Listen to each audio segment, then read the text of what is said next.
আসসালামু আলাইকুম। প্রিয় ছাত্রছাত্রীবৃন্দ, কেমন আছেন? আশা করি ভালো আছেন। আজকে আপনাদের সামনে আমি আলোচনা করব ক্লাস 8-এর অনুশীলনী 3-এর প্রশ্ন 1। প্রশ্ন 1-এ কী বলেছে?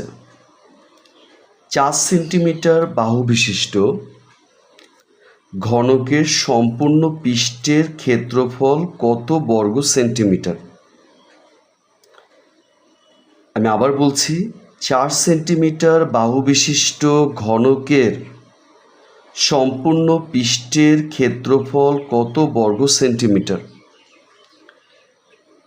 এইখানে এই প্রশ্নটা যদি আমাদের বুঝতে হয়, তাহলে আমাকে প্রথমে জানতে হবে ঘনক কি। ঘনক না জানলে পরে এই প্রশ্নটা আমরা ধরতে পারবো না। চলুন আমরা জেনে নেই ঘনক কাকে বলে। যে ত্রিমাত্রিক মানে কি? যার দৈর্ঘ্য আছে, প্রস্থ আছে, উচ্চতা আছে। দেখুন, যার দৈর্ঘ্য আছে, প্রস্থ আছে, উচ্চতা আছে। আই রিপিট, যার দৈর্ঘ্য আছে, প্রস্থ আছে, উচ্চতা আছে। এটাই হচ্ছে ত্রিমাত্রিক, 3টি মাত্রা। যে ত্রিমাত্রিক বস্তুর দৈর্ঘ্য, প্রস্থ, উচ্চতা সমান। দেখুন একটু খেয়াল করে, এটা 4 সেন্টিমিটার। আবার দেখুন উচ্চতাও কত? 4 সেন্টিমিটার। আবার দেখুন দৈর্ঘ্যটাও কত? 4 সেন্টিমিটার। তার মানে দৈর্ঘ্য, প্রস্থ, উচ্চতা সমান। দৈর্ঘ্য, প্রস্থ, উচ্চতা সমান। এবং যার 6টি সমান বর্গাকার তল থাকে। অর্থাৎ যার 6টি সমান বর্গাকার। বর্গাকার মানে কি? বর্গাকার মানে কি? যার দৈর্ঘ্য ও প্রস্থ সমান, তাকে বলা হয় বর্গাকার। ঠিক আছে? আর তল কি? তল হচ্ছে এক একটা পার্ট। তল কি? এক একটা পার্ট। এটা বোঝার জন্য আমি আবার একটু বলছি, যে ত্রিমাত্রিক বস্তুর, তার মানে কি? এই দিকটার দিকে তাকান। দৈর্ঘ্য আছে, প্রস্থ আছে, উচ্চতা আছে। এটা হচ্ছে ত্রিমাত্রিক বস্তু। দৈর্ঘ্য, প্রস্থ, উচ্চতা। দৈর্ঘ্য, প্রস্থ, উচ্চতা সমান 4 সেন্টিমিটার, 4 সেন্টিমিটার, 4 সেন্টিমিটার। 6টি সমান বর্গাকার তল। তাহলে দেখেন তো, দৈর্ঘ্য আর প্রস্থ তো সমানই, 4 4। তাহলে 6টি কীভাবে? একটু খেয়াল করেন। এটা একটা, এটা 2টা, তারপর এটা একটা 3টা, এটা একটা 4টা, এটা একটা 5টা, আর নিচের একটা 6টা। তার মানে 6টি সমান, কারণ দৈর্ঘ্য প্রস্থ সমান। বর্গাকার তল থাকে। তল মানে এক একটা অংশ। যেমন এই ডাস্টারটার দিকে তাকান, এটা একটা তল, এটা একটা তল, এটা একটা তল, এটা একটা তল, এটা একটা তল, মানে এগুলো প্রত্যেকটা পার্টকে তল বলা হচ্ছে, তাকে ঘনক বলে। তাহলে কি বুঝলাম? ঘনকের কি হয়? দৈর্ঘ্য, প্রস্থ, উচ্চতা সমান, 6টা সমান বর্গাকার তল থাকে যার দৈর্ঘ্য প্রস্থ সমান। আর এখানে 12টি বাহু, 8টি শীর্ষবিন্দু থাকে। 12টি বাহু কিভাবে একটু খেয়াল করে দেখেন।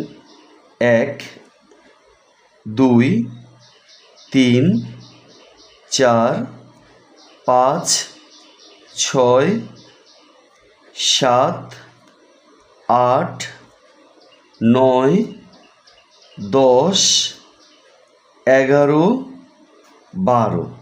দেখেছেন 12টি কি আছে? বাহু আছে। আর 8টি শীর্ষবিন্দু। শীর্ষবিন্দু মানে কি? সর্বোচ্চ বিন্দু। খেয়াল করে দেখেন, 1 2 3 4 5 6 7 8। তাহলে 1 2 3 4 5 6 7 8। তার মানে 8টি শীর্ষবিন্দু আছে। তা এটাই হচ্ছে ঘনক। দেখুন তো ঘনকের কিছু এক্সাম্পল দেওয়া যাক। যেমন আমরা লুডোর যে ছকটা থাকে, ছক্কাটা, সেটা কি? তার চারদিক সমান, এটা একটি ঘনক। রুবিক্স, এটা তো আপনি দেখেছেন, এটাও কি? যার চারদিকটা সমান। তাহলে এখন তো বুঝে পেলেন আপনারা সবাই ঘনক কাকে বলে। আমি বিস্তারিত কেন বললাম? কারণ অনেক ছেলে মেয়ে পড়াশোনা করে কিন্তু সে বুঝে না যে আসলে এই টপিকসটা কেন লাগে, কেন দরকারি। এই কারণে তার কাছে অঙ্কটা খুব বোরিং মনে হয়। এই কারণে একটু বিস্তারিত হচ্ছে আপনাকে বোঝানো হলো। এখন খেয়াল করে দেখেন, এখানে আমাদের প্রশ্নে কি বলেছে? আমাদের প্রশ্নে বলেছে 4 সেন্টিমিটার বাহু বিশিষ্ট ঘনকের সম্পূর্ণ পৃষ্ঠের ক্ষেত্রফল কত? সম্পূর্ণ পৃষ্ঠ বলতে দেখুন, এটা একটা পৃষ্ঠ, এটা একটা পৃষ্ঠ, এটা একটা পৃষ্ঠ, এটা একটা পৃষ্ঠ, আবার এটা একটা পৃষ্ঠ। তার মানে একটু খেয়াল করে দেখেন, একটা ঘনকের আপনার 6টা পৃষ্ঠ থাকে। যেমন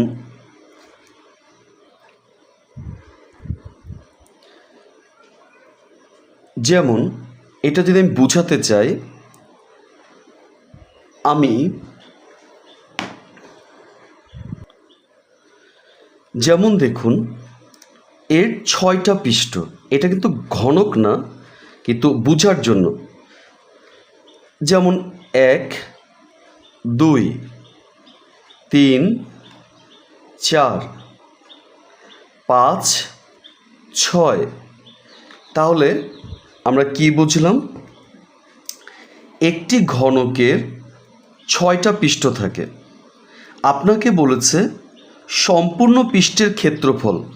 তার মানে এই যে 6টা পৃষ্ঠের টোটাল ক্ষেত্রফল, মানে ক্ষেত্রফল মানে কি? ভিতরের জায়গা। আমি আবার বলছি, ক্ষেত্রফল মানে কি? ভিতরের জায়গা। ক্ষেত্রফল মানে কি? এই ভিতরের জায়গাটুকু, অর্থাৎ এইটুক জায়গা, এইটুক জায়গা, এইটুক জায়গা, এইটুক জায়গা, এইটুক, অর্থাৎ এই 6টা পৃষ্ঠের টোটাল জায়গাটুকুকেই বলা হচ্ছে আপনার, এই ভিতরের জায়গাটুকু বলা হচ্ছে ক্ষেত্রফল। তাহলে দেখুন, তাহলে এই অঙ্কগুলো আমাদের বাস্তব জীবনে কোথায় লাগবে? যে আমরা যে অঙ্কটা করছি যে 6টা পৃষ্ঠের ক্ষেত্রফল, মানে এই 6টা পৃষ্ঠের ক্ষেত্রফল আমার কেন বের করতে হচ্ছে। ধরুন এখানে আমি কিছু বাস্তব জীবনে ব্যবহার আপনাদেরকে উল্লেখ করেছি, যেমন উপহারের বাক্স, পানির ট্যাঙ্ক। উপরের বাক্স, পানির ট্যাঙ্ক বা ঘনক আকৃতির যে কোনো বস্তুর বাইরের অংশ কত রং? এই তাকান, ধরুন এই ট্যাঙ্কটা আমি কি করব, রং করব। তাহলে আপনি যদি ক্ষেত্রফল না জানেন, অর্থাৎ এই জায়গাটুকুর মাপ যদি না জানেন, তা আপনি রং করতে কতটুক রং লাগবে আপনি বুঝবেন কিভাবে? তখন আমরা এই সূত্রটা ব্যবহার করে পেয়ে যাব পুরো এই ঘনকটার ক্ষেত্রফল কত আছে। ওই অনুযায়ী আমি কি করব, আমি রংটা কিনব। আবার কি যে আমি একটা উপহার বক্স কি করব, আমি প্যাকেজিং করব। তাহলে আমি যদি এর ক্ষেত্রফলটা না জানি, তাহলে আমি যে র্যাপিং পেপারটা যে কাটবো, ওইটা আমি কী সাইজে কাটবো এটা আমি কিন্তু পারবো না। এই ক্ষেত্রফলটা যে মাপের হবে, আপনি র্যাপিং সাইজটা ওই মাপে কেটে নেন, তাহলে দেখবেন অটোমেটিকলি ওইটা যখন র্যাপিং করবেন আপনার কোনোভাবে আর আলাদাভাবে কিছু কাটতে হবে না, ওইটা দিয়ে এটা ইনশাল্লাহ কাভার হয়ে যাবে। আশা করি সবাই বিষয়টি বুঝতে পেরেছেন। চলুন এবার আমরা এই অঙ্কটা করি। এখানে কি বলছে, আমার কি, তাহলে আমরা এখন সমাধানটা করব। সমাধানটা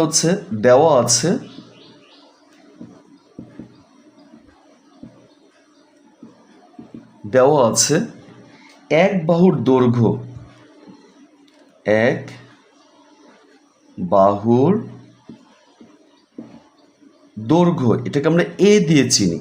এক বাহুর দৈর্ঘ্য বলতে কি বোঝানো হচ্ছে, এই যে এই বাহু, এই বাহু, এই বাহু, এই বাহু, মানে এক বাহু। আমার সব যেহেতু মাপ সমান, তাই একটা মাপ নিলেই তো হলো। তাই বলেছি এক বাহুর দৈর্ঘ্য এ সমান সমান 4 সেন্টিমিটার। আচ্ছা, এবার আমরা জানি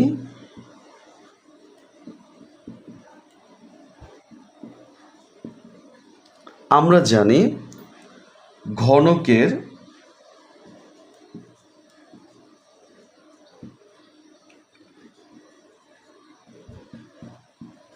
সম্পূর্ণ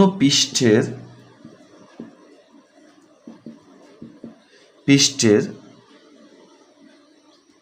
ক্ষেত্রফল, এর সূত্র এটা সূত্র লিখে দিচ্ছি আমি। এই সূত্র 6 গুণ a পাওয়ার 2, 6 গুণ a পাওয়ার 2। এই সূত্রটা আপনি সবসময় মাথায় রাখবেন। তাহলে দেখেন 6 গুণ এ সমান কাকে ধরেছি, 4। যেহেতু এটা পাটিগণিত, তা সবই আপনি কিসে লিখবেন, কথায় লিখবেন। তাহলে এখানে আমাদের 4 স্কোয়ার, তাহলে 4 4 16।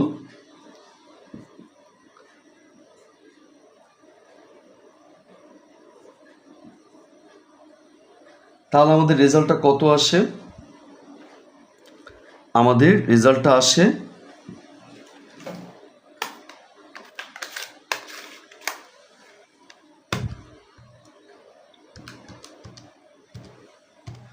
অর্থাৎ 64,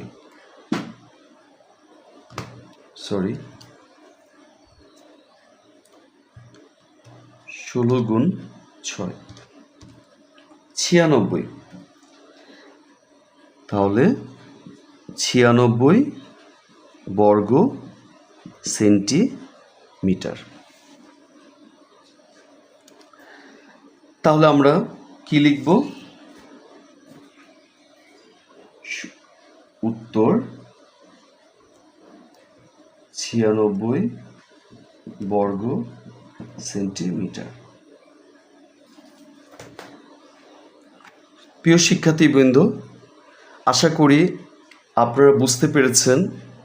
তবে এখানে অনেক সময় আপনি এটাও লিখতে পারেন, যেমন ধরুন এক বাহুর দৈর্ঘ্য আপনি এটা দিলেন না 4 সেন্টিমিটার। আর এই জায়গাতে আপনি লিখতে পারেন হচ্ছে 1 বাহুর দৈর্ঘ্য লিখে আপনি দেন স্কোয়ার 2। এইভাবে করলেও হবে, এইভাবে করলেও হবে, আগের যে করেছি সেটা করলেও হবে। তো আপনাদের অনেক ধন্যবাদ। আর ভিডিওটি যদি ভালো লাগে, উপকারী যদি মনে হয়, মানুষের জন্য উপকার হবে, অন্যদের জন্য উপকার হবে, অবশ্যই আপনার ভিডিওটি শেয়ার করবেন, লাইক করবেন, কমেন্ট করবেন এবং আমাদের চ্যানেলটি সাবস্ক্রাইব করে রাখবেন, যাতে যে কোনো নোটিফিকেশান আপনি অটোমেটিকলি পেয়ে যান। সবাইকে ধন্যবাদ। আসসালামু আলাইকুম।